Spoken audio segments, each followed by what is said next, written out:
Hello everyone, it's Amy and welcome back for my Roxy's Journal of Stitchery video. So this is a 6-month long challenge where each month we do one panel. And so I'm still working on mine, and I was doing the background last week. So this week I'm working on my elements that go with it. And I have so far I have got this much of my bouncing bunny done. The challenge this month was vintage lace and bouncing bunny. So I got the tulips done, and I did those in a satin stitch and a back stitch around the edge. And then I did a chain stitch for the flower stems, and I think I did a back stitch for the leaves. I tried here, there was a big leaf, and so I did the like the herringbone, I think is what it's called. And it was just way too busy. I didn't bother to take it out because it was over here, and I thought, well, it's okay. But I was going to do that, like here's a leaf here that goes up here and comes down over there, and there's a little bit in the middle. There's a few more leaves over here. And I figured that was just too much to do in all of them, as far as it just looked so busy.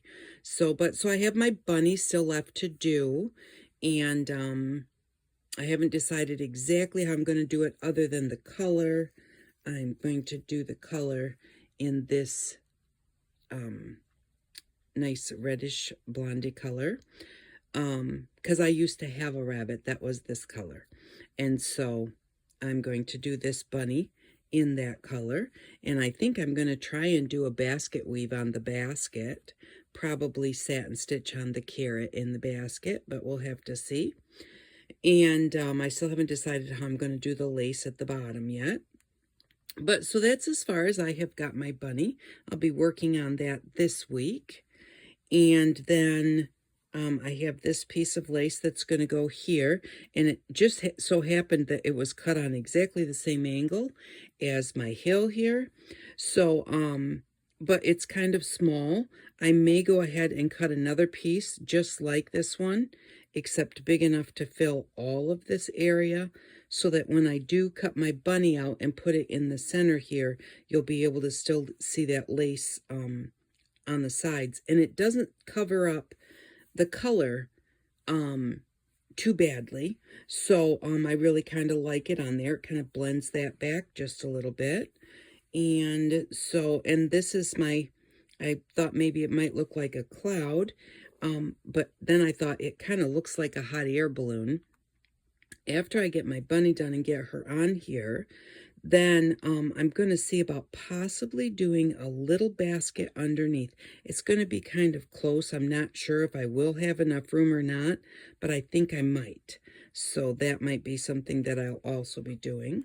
So what I did with my bottom piece of lace here was I just used one large straight stitch to just tack it down in kind of a like olive green.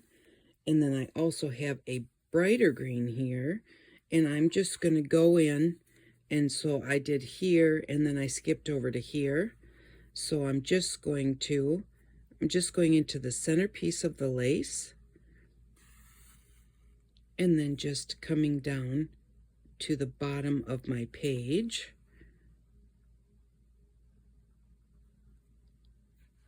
Like that. And then on this next one, because it's at the bottom, I'm just going to go to the top. And there's a little line on the lace. I'm not really good at getting my needle coming up exactly where I want it the first time. It takes me a while. So, and then just come up here, and that way it's just tacked down, but it still has some movement to it, instead of just really being stitched down hard. And it's an easy way, I would say probably the easiest stitch you could do. You go up, you go down.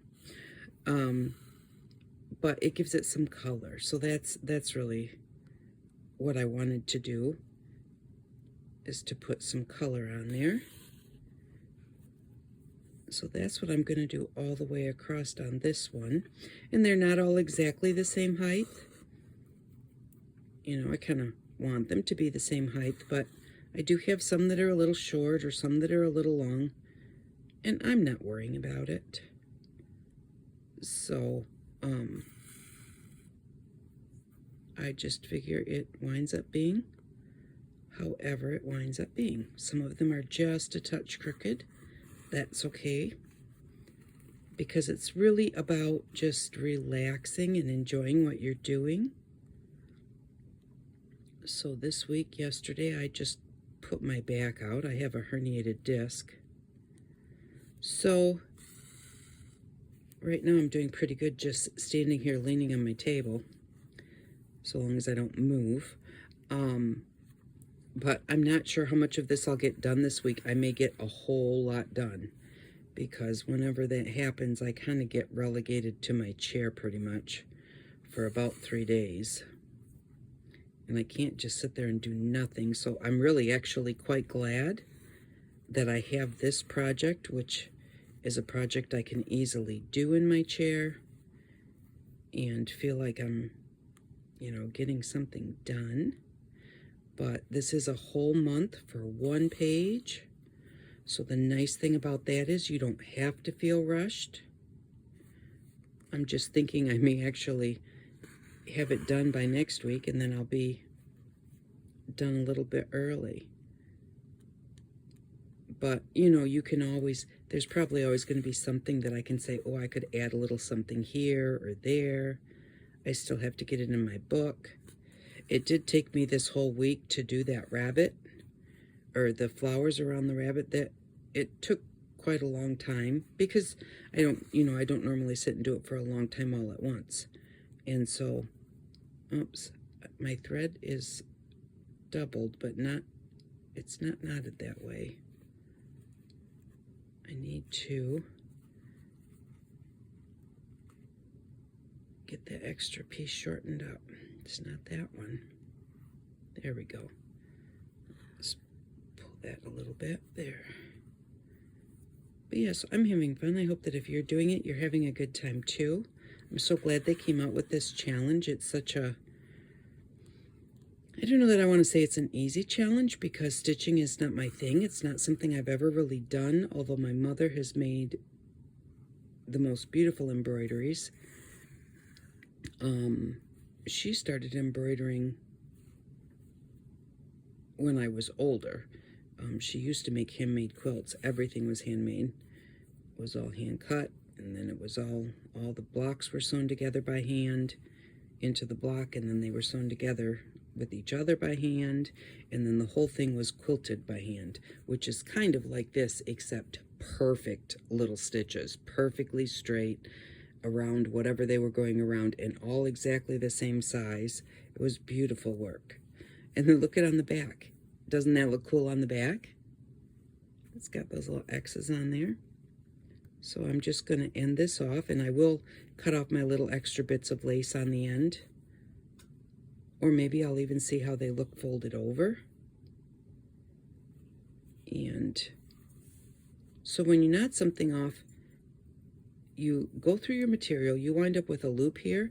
Get your loop fairly small. Don't do it while it's really big, because otherwise they can get tangled up. But then take your thread and put it through that loop, and then give it a pull. And that's what makes your knot. And it may seem silly, but, you know, if you haven't done it before, then I thought I would just tell you what I was doing there. So there we go. And that one, that part is done. Do I want to... I don't know, I'll have to decide if I want to fold them over or not. That'll just put a little bit of bulk in my book for really kind of no reason. But it won't fray or anything. Although this lace doesn't look like it would fray anyways. And so then what else I'm going to work on this week is I think there's 10. 1, 2, 3, 4, 5, 6, 7, 8, 9, 10. There's 11 little points on this vintage doily. And so I did make my, I made my little Shufflepuff or yo-yo and put it there in the middle and just tacked it down along the edge with a hidden stitch. And then I did bullion here, and I'm going to do it, I'm going to do every other one, and then I'll go back in and I will do the others. Partly because there's an odd number of flowers. If I skip this one, do this one, skip this one, do this one, skip this one, do this one, skip this one, do that one, those two are going to be right next to each other. So it will need to be on all of them, but the bullion stitch is, it looked hard when I watched them do it the first time, but they're really not that hard. They're just a little bit tricky. So I'm just going to come out next to the sun, making sure that I want to make sure that my extra little bit of thread is way up there. All right, so I'm going to come out next to the sun, go down through the point. Let's see. Now I have to remember how to do it. Go down through the point and then come right back up next to where I started. Push your needle as far through as you can get it, and you want a needle where the head is about the same size as the needle. Preferably is exactly the same size as the needle, but mine's a little bit bigger, so you have to be careful not to wrap it too tight, because otherwise it won't want to go over the eye of the needle. So then I'm just going to kind of fold the fabric out of my way just a little bit, and I'm going to take the thread that's right next to the needle, and I'm just going to start wrapping, and I'm going to wrap it until I've got a wrap that's as long as I want my bullion stitch to be. And I did not count them, so I don't know. And what you want to do as you're going is just kind of pull them down towards the bottom. Don't wrap on top of each other, and don't wrap too tight. I actually am wrapping this quite tight, so it's going to be a little bit of a pain. I'm going to have to kind of loosen it up a little bit. But I just need to make sure that I have enough wraps on there that it's going to fill the space between where my needle is coming out and where my needle went in. I think maybe I'll do just a few more. And there, I'm going to call that good. Now, if it's too long, it just will puff up more. Now, what you're going to do, and I'm going to set it down to do this, you're going to hold your bullion stitch, okay? And you're going to hold this one a little bit, and then you're just going to kind of, because I know it's too tight, I'm going to kind of like turn my stitches back a little bit, kind of just try and loosen them up a little bit, and pull my needle through. And now that I'm getting to the eye of the needle, it's much harder. So like I said, I'm going to just kind of, I'm just kind of rolling my fingers against, I wrapped this way, so I'm kind of rolling my fingers that way just a little bit, just to kind of loosen those up just a little bit. I don't know if that's exactly the way to do it, but, and then hold on to those and pull your thread all the way through as far as you kind of can. The thread is kind of coming across my thumb right here. So at that point, I'm going to kind of, I'm still pulling on the one, the opposite one that we were holding, and I'm going to just kind of pull it now towards where we want it to go, like that. And then what you're going to do is you're going to kind of roll it back and forth, just kind of, because some of them might have got on top of others, some of them might be looser than others. So what you're doing is you're just kind of making those stitches all as tight as each other, and getting them off the top of each other if they are on top of each other. And I'm going to hold this kind of tight so it doesn't come undone. And then I'm just going to kind of go in here and just like massage the bottom of it, or however you want to say that, with my needle. Again, just trying to get those stitches how we want them. I probably could have used a few more stitches on here, but I've got a whole bunch of them kind of bunched up right down here, and it's much thinner up here. So I'm just going to kind of hold this thread so it doesn't keep coming out, and just kind of push those up and then push some back down. just to spread that out. And because I've been watching a few people do the bullion stitch to kind of get the idea of it, because like I said, you know, in the beginning I thought it really was difficult. It's not as difficult as it looks. It takes a little bit of time though. In order to get it to look, I'm just kind of rubbing on it, moving it around, to get it to look the way that you want it to look, and to get all those, there's a lot of wraps on there. The more wraps you have, the more adjusting, or whatever you want to say, that you're going to do to it to get it all the same. There we go. And then I'm just going to take my needle and go right back down through that hole, like that.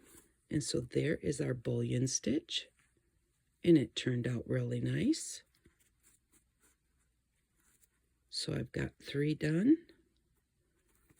and 8 to go. And like I said, they take just a little bit of a while. They take a little adjusting. I'm going to go ahead and knot it off now because it looks pretty good. But then I'm going to go back and maybe just adjust it just a touch more even. With this one, I definitely want to make sure that I get it knotted well. Whoops, because I am going to play with it a little bit. Now my needle came off. There's my loop, so I'm going to put my thread through that loop, because I already did it once, so there's twice. That's good. And then I always just leave a little bit on the end.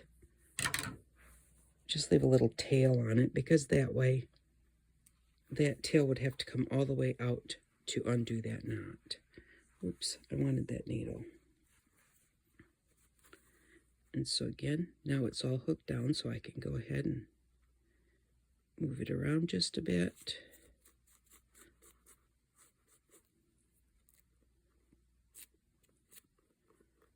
And the longer you do them, if you do them really, really long, you can make them so they puff up quite a bit. If you've got a lot of extra wraps that won't go back down through your fabric. So these all puff up just a little bit. If I do that. Now this one, I can tell by looking at it, has a lot more wraps. So see how fat, this one is fatter than the other two. I would say that has the most wraps.